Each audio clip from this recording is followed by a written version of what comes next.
Hello, everybody. Welcome to World Review, our weekly look at the news from around the world. Ivo Dalder is traveling this week, and I'm Carla Robbins, host of the Council on Foreign Relations, the World Next Week podcast, and I'm a former reporter and editor for the New York Times and Wall Street Journal. Today, we're going to be looking at the G7 summit in Hiroshima, the two countries topping the agenda who are not at the table, and a not so surprising surprise guest. We're also going to be looking at generative AI, another topic for the G7 leaders. Does anyone have an idea how to keep our robot overlords at bay? And Turkey's election. Rumors of Erdogan's demise were clearly overblown. Here with us to discuss all of these issues, from London, James Harding, editor and founder of Tortoise Media. Welcome, James. So great to see you again. From Taipei, you are there, aren't you? Yes. From Taipei. Great. From Taipei, Bethany Allen-Ebrahimian, China correspondent for Axios. Bethany, it's so great to meet you. Great to be here. And from Chicago Airport Terminal 5, is that where you are? Ryan Heath, global technology correspondent. Great. Global technology correspondent for Axios. When did you go over to the dark side of Axios, Ryan? Well, the bright side, the beautiful, wonderful promised land. I did it a month ago.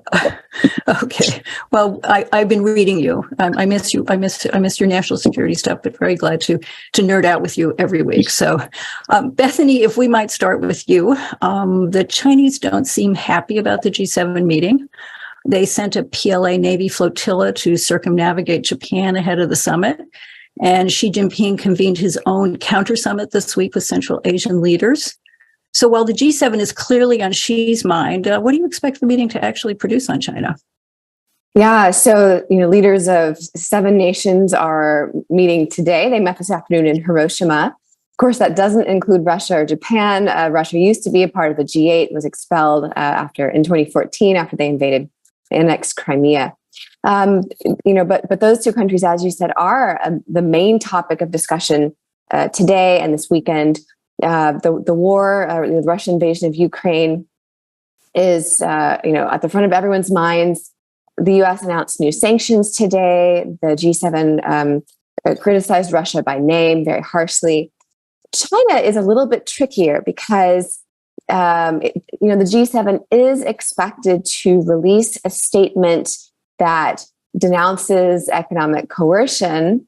But it's likely that statement will not include the name China, so not actually calling out the country that they're talking about. And that's because China is an important trade partner for all of these, all the G7 nations. And so they want to send a message to China that we all know that you're doing this. We all are concerned about it. We all think that it is, bad for the world, for the trade-based, for the rules-based order. But they don't want to go so far as to kind of, embarrass China by name. It's really kind of a fine line there.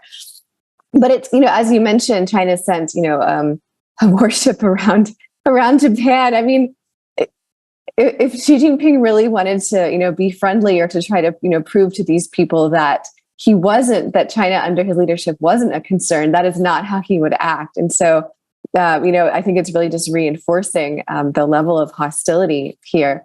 It's also interesting that today the U.S. and Taiwan jointly announced the successful agreement of a trade initiative called I think it's the 21st Century Initiative on Trade between the U.S. and Taiwan. And that is something that the Taiwanese side has been pushing for a long time. And it really indicates the direction that the U.S. is going, trying to raise Taiwan's profile, trying to help Taiwan, trying to, strengthen ties, and also accomplishing what the Biden administration has really made, the ideological center of their policy, which is promoting democracy, promoting cooperation among and between democracies. Taiwan is, of course, one of the best democracies in Asia, so it would make a lot of sense for them to do that. Biden is also hoping to rally the other G7 leaders around his pushback against China. There's, especially with Macron's statement last month after his visit to Beijing, that the Taiwan issue is not a European issue. It seems that Beijing was kind of almost maybe potentially successful in driving a little bit of a wedge between the US and Europe, which has been, Beijing's goal for the past several years. So I think Biden is trying to counteract that.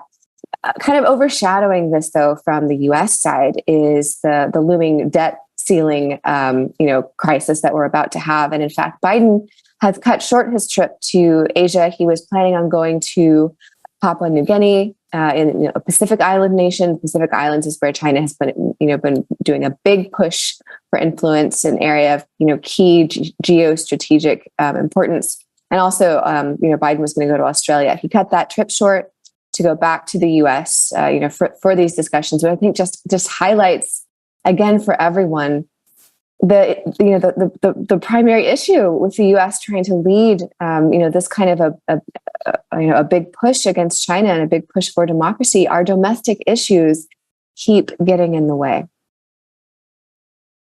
Thanks for that. So, James, as Bethany said, Russia's obviously the other uninvited guest that's topping the agenda here, and the invasion of Ukraine is obviously on everybody's mind there. Can we expect more unity on that than on China? I mean, Zelensky, an absolutely master showman, is now expected to join following an even more surprising appearance at the Arab League summit in Jeddah. I mean, everybody was going to be focused on the fact that 21st century leading war criminal Bashar al-Assad was going to be there. And then Zelensky showed up. Pretty extraordinary. So what are you watching for on Ukraine? And I think Zelensky was racing around Europe all last week, getting all sorts of commitments. Are there more commitments coming? So I think you're right, so interesting, that Jeddah, I think it's so interesting. I'd love to know what you think that gets for him and Ukraine, and particularly whether that breaks some of the north-south divide on Ukraine or makes some progress there. I was listening to Bethany thinking, it's interesting. There's a rather pithy, Bethany probably knows it better than I do, Chinese proverb about your mind being governed by where you sit. I think Chinese put it in slightly more visual terms. And it's interesting to hear you talk about G7 framed completely within that US, or lead largely within that US-China context. If you're here in London, in Europe, you're thinking to yourself, this is a G7 where some really important issues around the war in Ukraine have to be decided. I think that I have to confess that I find G7 summits really irritating by and large. I think there's a lot of hype on the way in and a lot of self-congratulation on the way out. I'm sorry, I've done some great shopping during G7 summits. You see, my bad. But this one is one where I'm really interested in what they actually discuss, not the communique, but what they discuss on Ukraine in three regards. First is obviously fighter jets, F-16s. The really key issue here is, can you break the deadlock in Ukraine? And that's going to require a different level of weaponry, and critical is the decision around jets. It seems as though the direction of travel is that Zelensky is getting more than warm words, but not yet hard promises around the use of these fighter jets that are owned by European nations, but have to be sanctioned by the US. It hasn't yet been cleared by Washington and the White House. It seems as though the pattern that's been the case up until now, which is Biden and Blinken go slowly, but they get there, is the real point of discussion as regards Ukraine in Hiroshima this weekend. That's the real question, is are they going to make a deal on jets? The second thing that I'm really interested in around Ukraine, again, I don't think you'll see it in a communique, you may not see it discussed at all, is South Africa. Because there's a question of whether or not South Africa really is in a conversation with Russia in a way in which has, at least rhetorically, really wound up the United States, and is a signal of the trouble that the US and the West more generally is having with the global South on Ukraine. I'd really love to know what they're saying on that. And then I'm a bit of a heretic on this, Carla. I am really interested in the diplomacy that is being conducted by China as regards Russia and Ukraine, and Li Hui, and the question of whether or not China can deliver some kind of leverage on Russia and be party to any resolution of the war in Ukraine. Most Western diplomats, certainly in London, certainly the ones I hear about in Washington, dismiss the Chinese effort. But I'd love to hear behind closed doors what those leaders are saying and whether or not they think there's some merit to bringing China into this process. It was my read on it. I'd be interested to know what you think. My read on it is there is a merit in having China engaged in trying to find a solution to the war in Ukraine. Well, certainly in Washington, there's just a huge amount of skepticism on that last point. And so really poses a very interesting question for the group, which I think we should definitely get into, but I want to bring Ryan into here. So Ryan, I'm going to give you a choice here because you know how much I like you. You can nerd out here, okay? And you can talk about how the U.S. has been pressing its allies to limit the export of semiconductor technology to China. Japan is certainly a believer. Can we expect anything substantive on that topic out of this meeting? That's one. Or you can be Ryan, the national security expert, my original friend Ryan, and talk about what do you think is going to happen on the F-16s. You have a choice. This is because I like you so much. Ooh. I want to do both. I'm gonna do this rapid fire and get both done. Okay. So yes, we are going to see or have seen progress on semiconductors. And the lesson there is actually, if you can't beat China, join them, is actually what's happening, where the West is adopting full-scale industrial policy now. I don't think that there's a way out of that. But it is interesting that we're basically responding to China's directing of capital at key strategic industries. And so you've seen IBM and Google sign up to new quantum computing initiatives. You've got US chip manufacturers trying to pump up the Japanese semiconductor industry. You already have all these new controls about what can go to China. And that has absolutely crippled companies like Huawei. Never mind Huawei not being allowed to sell into the US. It can't actually even make phones now for the rest of its global market because of these controls. So I think they're working, but it's not really the West setting the agenda. It's the West playing catch up to China. And then the points that Bethany and James were making were absolutely right. Like at both ends of Ukraine and China here, the West is getting in its own way. So the fact that Biden has to cancel a Quad meeting, which is supposed to be one of the ways to really organize against China in the Indo-Pacific. The G7 doesn't do that, but the Quad could. To cancel that because he can't get out of his own way on the debt ceiling, it's not a sign of weakness, but it is a problem. And then to the point that Bethany was making around Macron and sort of being soft on the Taiwan issue, if they can't sort out the fighter jets for Ukraine, like what could Europe possibly contribute to the defense of Taiwan? They can't. It's not so much, that Europe is necessarily soft on Taiwan. It's that their own disorganization prevents them from being useful. And, the West has all of the capabilities needed to support Ukraine. There is no question about that. It just cannot get out of its own way. And that is the real problem in my mind. Like the sooner we learn to go in harder and stronger on Ukraine, the quicker it will end, the stronger the message will be to Russia and China. And we're not doing that at the moment. So I think we do get out of our way. It just takes a while. I do think they're going to get. I know you can't just issue an edict the way Beijing. No, but I think Biden. I understand Biden's sort of Cold War mentality, ambivalence, not wanting to escalate, and self-deterring, and all those other things. But if anything shows you why you need to get out of your way, it's the Patriots. He didn't want to put the Patriots there, and look what they did. They knocked down hypersonic missiles, something that everybody 2 years ago was flipping out and thought were absolutely unstoppable. So if there's a lesson in there about getting out of your way and self-deterring, there's really an interesting one. So James posed a question out there about whether the Chinese actually had a potentially productive role to play. I want to get it back to Bethany. Bethany, do the Chinese think they have a productive role to play, or is this all theater to split the Europeans from the Americans? I think that the Chinese would absolutely love for this war to end and for Russia to come out wherever Russia wants to be.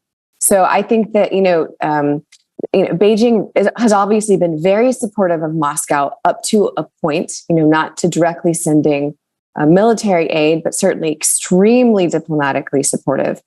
The idea that China could be a neutral player, a neutral arbiter of the Russia Ukraine war is just totally wild. They would, Xi Jinping or whoever he sends would never take Ukraine's side over Russia, would never take the West side over Russia. And if Putin's, position is, we can have a peace if we get to freeze the conflict where it is and we get to keep the territory that we have, that is absolutely where China is going to stand. And that's a non-starter for Ukraine. So does China have a productive role?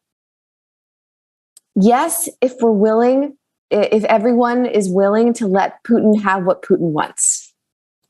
But not nothing short of that.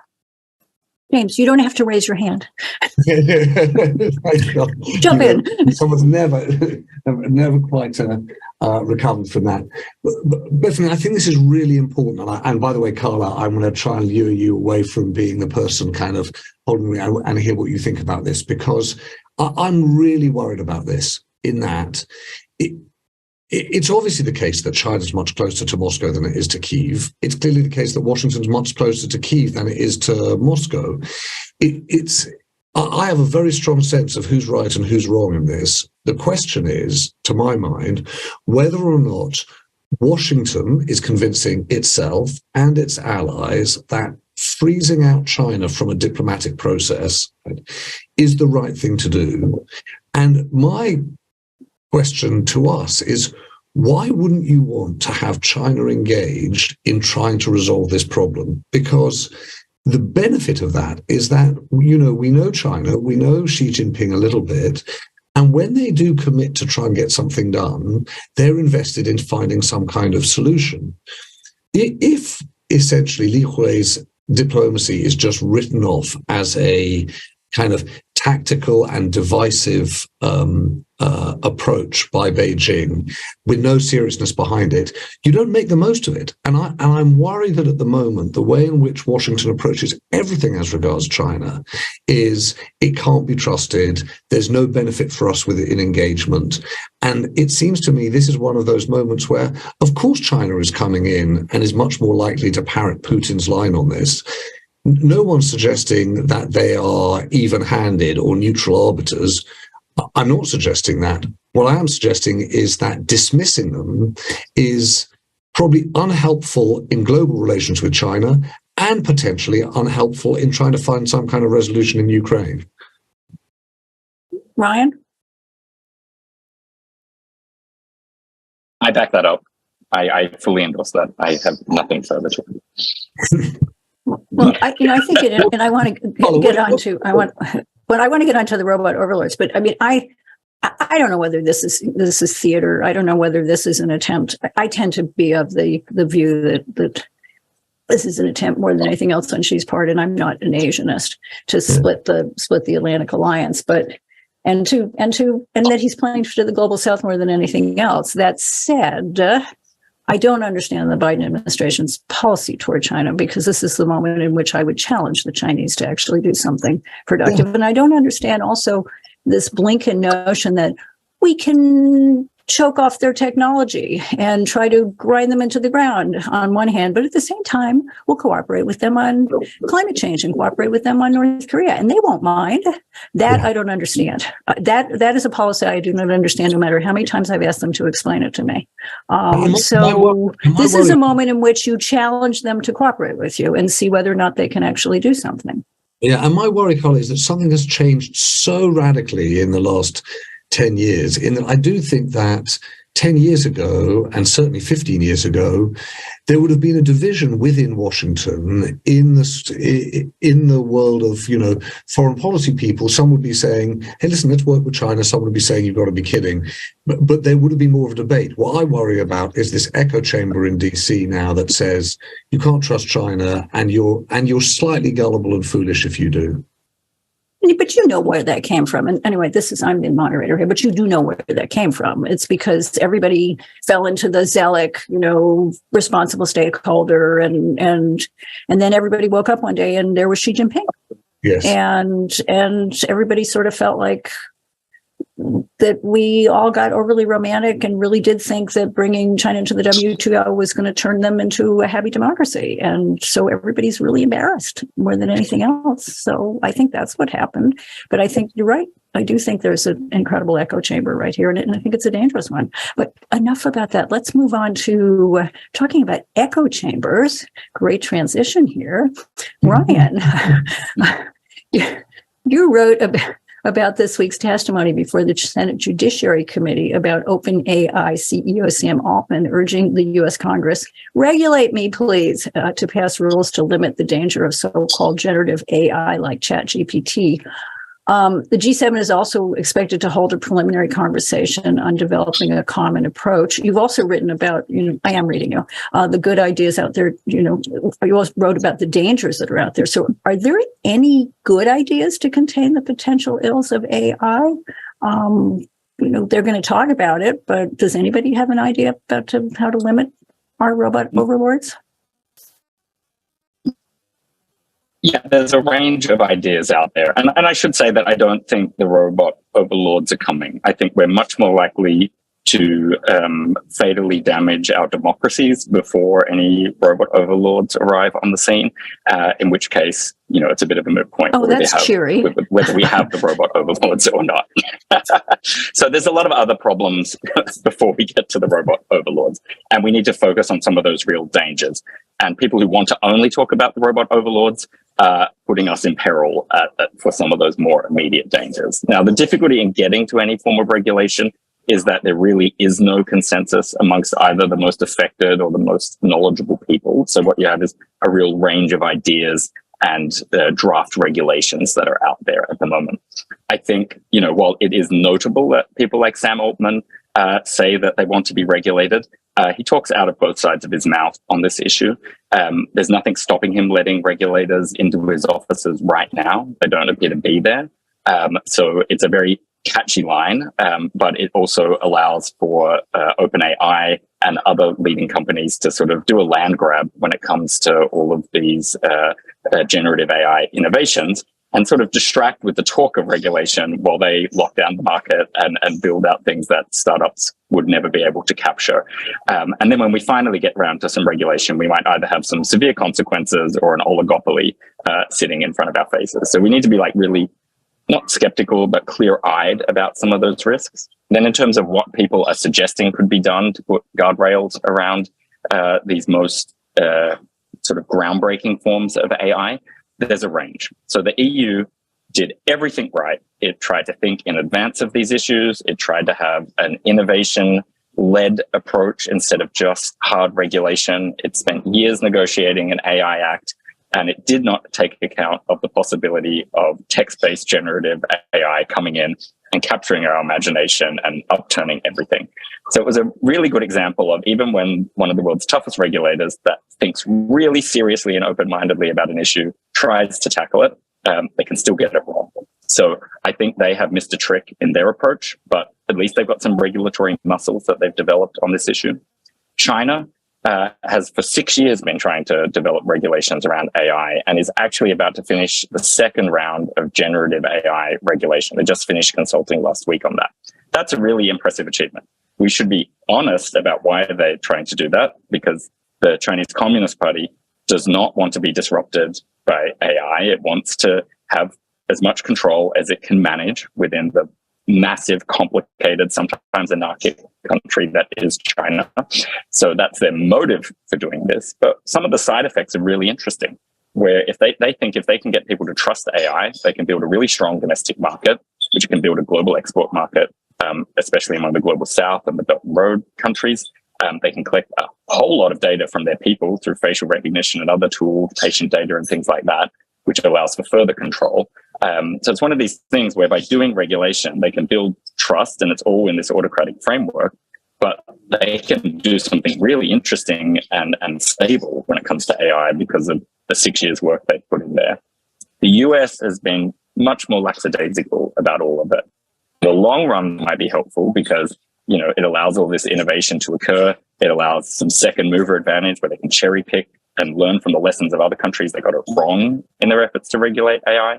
At the same time, when the place that's doing most of the innovation is not really doing any of the guardrails. It's a mess. And this Senate hearing really showed, like, even sort of some quite conservative Republicans would come up with statements like Lindsey Graham saying, well, how many agencies have we got regulating cars? That was a transformative technology.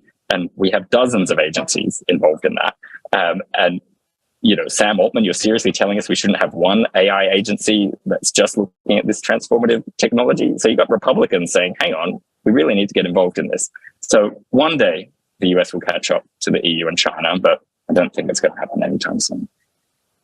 James, do you have a comment or a question for Ryan? You are welcome to either. I've got a question really for Ryan. I have to confess, I've had a very bad week on this front. Right, it's really been a bad week. So you had Monday, you have Sam Altman, to your point, Ryan, saying, you know, beware the power of these manipulations and disinformation capabilities on the US presidential election next year. As it so happened, Carla, I had someone come in a university in Abu Dhabi on Tuesday saying to me, we're already starting to program for press releases and CEO speeches using AI. So I was thinking to myself, oh, we're going to get absolutely snowed by even more junk information. On Wednesday, a friend of mine called and said this, I was a particularly good moment, said, I've got an Israeli friend who's working for an AI company and they're trying to figure out how to replace an editor. An editor's apparently quite a complicated thing. Would you talk to them? I was like, okay. And then yesterday, at least in the UK, you're a class traitor. I know. I'm part of the problem. And then on yesterday, BT, which is, you know, the kind of largest telecoms company in the UK, used to be British Telecom, announced that over the next decade it was going to lay off 55,000 people because more and more of the functions were being taken over by AI. And so all in all, Ryan, I'm really got my head in my hands at the end of the week. What I can't seem to understand about this regulation, putting aside the two sides of their mouth, calls by developers for regulators, what I can't understand is, one, whether or not the US actually wants to regulate at all because it's worried about sending a new industry offshore, and two, whether there's an intellectual framework for regulating, because there's this impossibility of regulating the future, and the politicians know they can't, and they know the unintended consequences and the so-called, you know, King Midas problem. I just don't know who to look to give me some comfort that something's going to be done. Bethany, do you also want to get in here with a question or a comment for Ryan? I do. Ryan, do you want me to go now, or Ryan, do you want to respond to that first? Yeah, and Bethany vetted a lot of my thinking on China, by the way, on this, so I got to give the credit for that. Okay, well, no, I added like 2 lines to your story. It's fine. I wanted to talk about, Ryan, you said that the Chinese Communist Party fears disruption, which is absolutely true. But I think there's a lot more going on, to China's desire to regulate AI, and one of them is, it's not just a fear of the technology itself. It's a fear of the individuals and the companies that would become rich, that would become super powerful if they were allowed to really dominate the industry. And this is what we've seen with the tech crackdown in China, that, the Chinese Communist Party fears having people as powerful as Mark Zuckerberg or Elon Musk, and wants to make sure that everyone has to kiss the ring, wants to make sure that no single company can have, as much power in the society, even, and in the economy in that country, that they are still under the power of the party. But that's a negative sense. We're talking about the Chinese Communist Party's fears. But they've also, I really want to not only focus on that and get away from that a little bit and say that the party can be visionary in many ways, and they can be motivated by an innovative sense of creating new levers of power for themselves, and an almost visionary sense of what they want, what they want the channels of power in the world to look like. And this is something we've seen through their use of the economy for geopolitical purposes, which is what my forthcoming book is about. But, in terms of regulating AI, another thing the party wants to do is to be able to take this and transform the power of AI into geopolitical and economic power for China, for the government, for the country as a whole. And they can do that much better if they have a well-regulated domestic industry, for a couple of reasons. That gives them the power to channel that the directions they want it to go, in terms of strategic industries or in terms of the structure of the economy. But it also means that, there's something known as the California effect. When you have an economy that is itself so big that its own domestic regulations, they start affecting other outside economies. So in California's case, the California economy it's so disproportionately large compared to other U.S. states that the way it regulates itself affects how other states do things. So, for example, in the auto industry, for a long time, California had stricter emissions standards. And because of that, other automakers in different states, they wanted to be able to sell their cars in the California market. And so they ended up, also making their cars with those same lower emission standards. So the same thing applies to China, but times a bazillion. And if they have, a very well understood, a well governed and well-regulated AI industry, and if they're the leaders in that, they are going to be setting the standards, and they are going to be the ones whose ideas and whose format and whose power is going to affect the way that the AI is implemented and regulated in the rest of the world. That not only brings Beijing power in a political sense, it also will just bring in a lot of money. If you look at the way that the US dominated 3G and 4G, we didn't necessarily, our government didn't really turn that into geopolitical power, but boy, did that make some companies in the US really, really rich. And China has really learned from that. And that's why they want to dominate 5G. And that's, one of the reasons they want to dominate emerging technologies for that very reason. So Brian, since we're all piling on you, I'm going to pile on just and put you back to explain all of this to us very quickly, which is, I would suspect that the Chinese definition of regulation might be different from democracy's definition of regulation. But you have listed, election misinformation, economic displacement, copyright and licensing problems, other dangerous and harmful content. What sort of regulations do you think that when democracies are talking about it versus what sort of regulations are the Chinese talking about? And can you do it in 2 minutes? Yeah. So I think that we cannot wait for standalone agencies to be created, though ultimately they are needed because the applications are so horizontal that people need to be diving in right now, and they probably need to be focusing on the highest risk use cases, to borrow a piece of tech terminology there. And when we talk about election misinformation, 6 of the world's biggest democracies are having elections next year: US, UK, all of the EU, India, Indonesia, and to the extent that we can call Russia a democracy, Russia as well. So this is not just a US problem, this is a global problem that we're talking about here. But I think the idea that you can get away from having overall agencies in the end is a bit crazy. And probably we need to have a licensing system that involves people being able to check under the hood of some of these products and models before they come out. And that is almost unavoidable in existing heavily regulated industries. As these generative AI tools get applied to financial services or in healthcare, for example, there's no way that you can get a drug onto the market without going through those existing processes. But those regulators need to get up to speed to be able to deal with AI inputs and everything that AI powers here. And one I didn't mention was future pandemics and biological weapons, which is definitely something you can create with AI models at a massive speed and scale. So, things can escape labs very quickly if they can get created very quickly in a lab with an AI model is the point. And backing up Bethany's point on what China is doing, they are determined not to be the follower or the loser of another industrial revolution. And that's one of the real takeaways of all these Huawei sanctions is they have to be able to learn to innovate alone. And ultimately, through all these chip controls, through these Huawei sanctions, etc., we will ultimately speed up China's innovation process, and that can help them as well as slow them down in the end.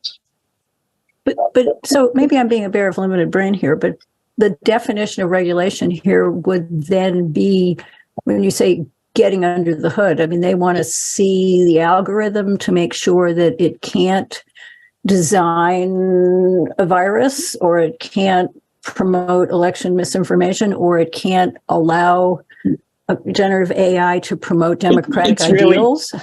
It's different from case to case. So, for example, if you're talking about healthcare, you might want to look at a racially and ethnically balanced set of data that is going into models that are developing different drugs or devices. You do not want these things working differently for people of different skin tone or people with different genetic makeup. Now, we're all 99% the same on the inside, but there are sometimes key differences, and medicine has historically had a lot of very narrow data sets, a lot of bias within it. Like even the Amazing Human Genome Project was mostly based on the DNA of one mixed race man. That is insane when you want to look at all the applications that could help solve. You need more people's DNA in that in order to be able to give real solutions to everybody around the world. So that's the sort of thing that someone might look under the hood for. I think we're also moving to a trend where companies solve some of these problems themselves, where ChatGPT is amazing because it looks and sounds humanistic in some of the ways it communicates back to you. But it's really smaller language models with curated data sets where you get rid of a lot of the junk that's on the open internet that would allow you to develop a lot of particular products and services. You know, if you are working in a regulated industry, you can't afford all the liability that these hallucinations in ChatGPT are going to create for your customers if you just plugged something like that in and started spitting out answers at your customers. You need to be able to verify what is going to these customers. And if you don't, you're going to be open up to a huge amount of lawsuits. So I think a lot of companies are actually going to move slower than they could because they're starting to figure this out. That people have been running around trying to get on the generative AI train, striking deals with companies like Microsoft and Google. And now, after they've sort of jumped off this cliff, they're realizing, oh, hang on, we've got to actually go a bit slower before we release this on to our customers. So everything feels head spinning at the moment. I think we're going to start to see things slow down a little bit, either because regulators are making it happen or companies are having not second thoughts, but they're realizing it's more complicated than ChatGPT made it look. Thank you for that. I think I understand better now. So let's move on to Turkey. James, the Turkish elections this week seem to surprise pretty much everyone. Both the polls and many of the analysts, as well as high inflation, a devastating earthquake, suggested this could well be the end of the Erdogan era. Instead, Erdogan came away with 49.5% of the vote, and his prime challenger, Kilicdaroglu, with 44.9%. There's now going to be a runoff, the first ever, on May 28th. How did Erdogan do this? Carla, I have no idea. I mean, isn't that the truth, though? The thing that's most intriguing about this election was you could have not just like runaway inflation, but really cruel levels of inflation in staples. You know, that whole kind of argument about the onion, the extent to which the price of onion had risen so far that foodstuff that was essential to pretty much every decent, delicious Turkish dish had become so expensive to people. How was that not going to have impact? How is it possible that in the wake of the earthquake, those areas and provinces that had been so badly hit and so furious about Erdogan's response proved when they came to the polls that they would still come out and back him? And I think that there's a profound question about Turkey, of course, and the extent to which culture trumps economics, nationalism trumps competence. But I think there's something even deeper about what it tells us around democracy, i.e. the extent to which people vote for what they wish to be true rather than what they experience. Right. And also, strangely, about us in the media, the extent to which we misread certain signals, perhaps propelled by, again, what we wish to be true, rather than understanding the way in which people's thinking now works when it comes to the ballot box. And I think there's a deep skepticism about government that underpins this. It's people thinking that government may or may not be able to do anything, but I want to express how I feel about my country as much as what I want from my government. So, Bethany, those are very interesting notions. And if you're an authoritarian, like the country you cover. Has this election gotten any attention in China or any place else in Asia? It seems to have been more democratic than many people thought it was going to be, and it still turned out fine for the autocrat. Yeah. Well, in China, the way that democratic elections in other countries are covered is kind of very specific to China. Chinese Chinese media is very controlled. They never like to play up, the successes of democracy. But yeah, they'll talk about, yes, this election happened. This person is going to be in power. That person's not going to be in power.